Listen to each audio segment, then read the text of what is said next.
नमस्कार मंडळी, आषाढी एकादशीच्या तुम्हाला खूप खूप शुभेच्छा। आज मी तुम्हाला आषाढी एकादशी निमित्त 2 उपवासाच्या रेसिपी दाखवणार आहे, अगदी झटपट होणाऱ्या। पहिली रेसिपी आहे दही साबुदाणा आणि दुसरी रेसिपी आपली आहे राजगिरा पिठाची राब। आपण पहिली रेसिपी पाहूया, दही साबुदाणा। नमस्कार मंडळी, मी रश्मी किचनमध्ये तुमचं खूप खूप स्वागत आहे। आता आपण 1 वाटी साबुदाणा घेतलेला आहे।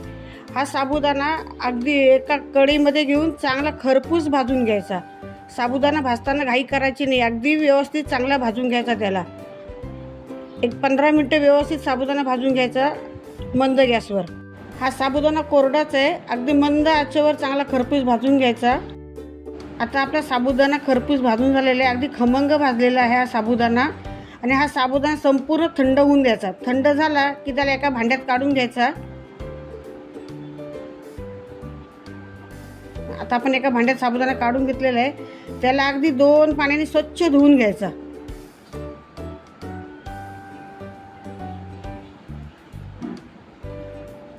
साबुदाणा चांगला खमंग भाजला असेल ना तर हा पदार्थ खूप छान लागतो।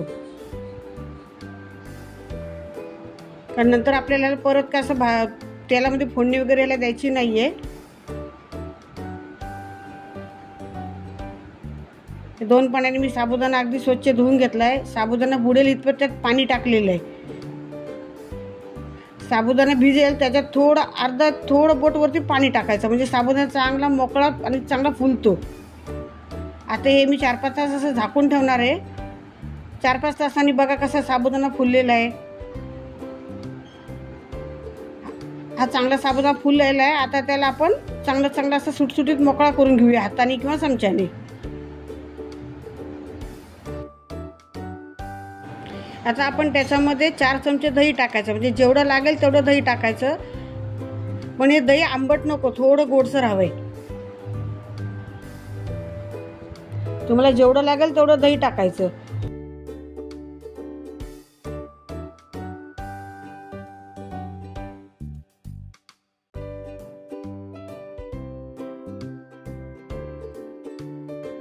आता आपण त्याच्यामध्ये चवीनुसार मीठ टाकूया।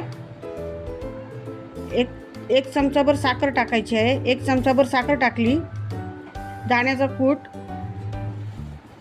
2 व्यवस्थित मिक्स करून घ्यायचं, हलवून घ्यायचं व्यवस्थित। अगदी दही आणि हे सामान, दही आणि ह्या वस्तू सगळं एकत्र झालं पाहिजे। व्यवस्थित मिक्स करून घ्यायचं। तुम्हाला लागत असेल तर अजून दही टाकलं तरी चालेल।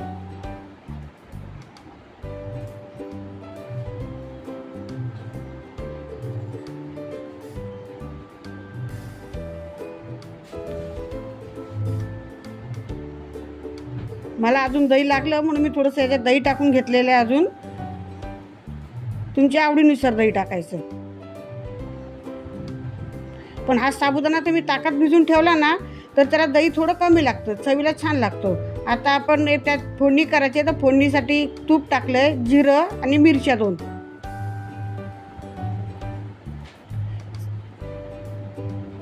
तुम्हाला फोडणी करायची असेल तर करायची, नाही केली तरी चालेल। मिरची ऐवजी तुम्ही लाल तिखट टाकलं तरीही चालेल।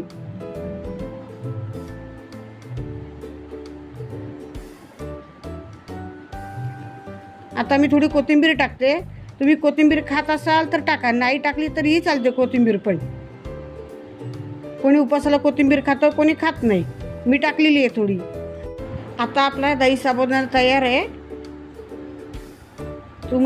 तुम्ही करून बघा। आता आपण पाहूया आपली दुसरी रेसिपी, राजगिरा पिठाची राब। आता आपण पाहूया साहित्य: तूप, डिंक, वेलची पावडर, राजगिरा पीठ आणि गूळ, हा पाणी आणि हे मेजरमेंट कप आहे। ह्या कपाने मी सर्व साहित्य घेतलेलं आहे। आता सर्वप्रथम एक भांडं घेऊया, त्याच्यामध्ये हे 2 कप पाणी टाकलेलं आहे। 2 कप पाणी घेतलंय। ह्याच प्रमाणे 1 कप मी गुळाचा घेतलेला आहे।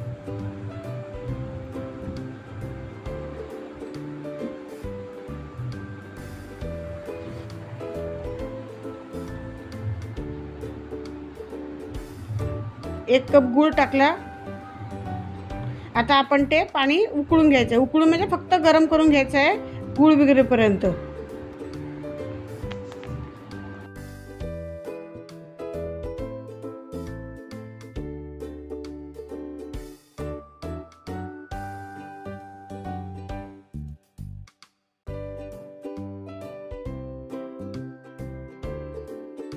आपला गूळ वितळलेला आहे. आता आपण एक त्याच गॅसवर कढई ठेवूया. कढई जाड बुडाची घ्यायची.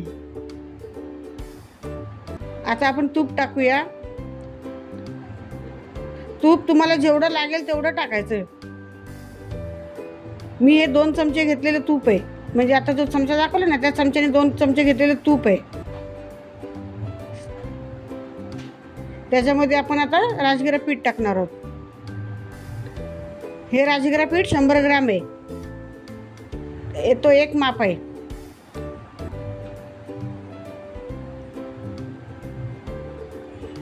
पीठ चांगलं हलवून घ्यायचं. गॅस मंद ठेवायचा. पीठ अगदी सावकाश हलवून घ्यायचं. थांबायचं नाही, थांबलं तर हे पीठ करपतं.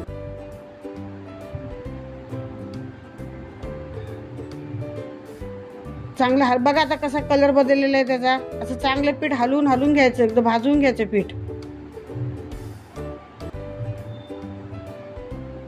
आता हे पीठ गॅस बंद केलाय मी. आता एका बाजूला मी पाणी गाळून घेते. हे गुळाचं पाणी आपण केलेलं आहे ते मी गाळून घेते. पाणी नेहमी गाळून घ्यायचं गुळाचं, कारण गुळामध्ये काडी बिडी असते ना, म्हणून पाणी गाळून घ्यायचं. आता परत मी गॅस चालू करून 2 मिनिटं फक्त असं भाजून घेणार आहे, कारण पीठ थोडं गरम व्हायला पाहिजे ना, म्हणून. हे भाजून घेतलेलं आहे. आता आपण त्याच्यामध्ये डिंक टाकूया. हा बघा डिंक कसा फुलेल तोपर्यंत ते पीठ भाजून घ्यायचं. मी डिंकाची पावडर केलेली आहे. तुम्ही अख्खा डिंक टाकला तरी चालेल, तुम्ही डिंक नाही टाकला तरी पण चालेल, पण मी ह्याच्यात डिंक टाकलेलं आहे. हे चांगलं भाजून झालेलं आहे. आता आपण ह्याच्यामध्ये ते गुळाचं पाणी केलं होतं ते ओतायचं आहे. असं थोडं पाणी टाकून हलवून घ्यायचं, ना तर त्याच्या गुठळ्या होतात. थोडं पाणी टाकून आता हलवून घ्यायचं. आता आपलं सर्व पाणी ओतून झालेलं आहे. ह्याच्यामध्ये तुम्हाला पातळ हवे असेल तर तुम्ही 1 कप जास्त टाकला तरी चालेल. फक्त 1 खडा गुळाचा वाढवायचा थोडासा.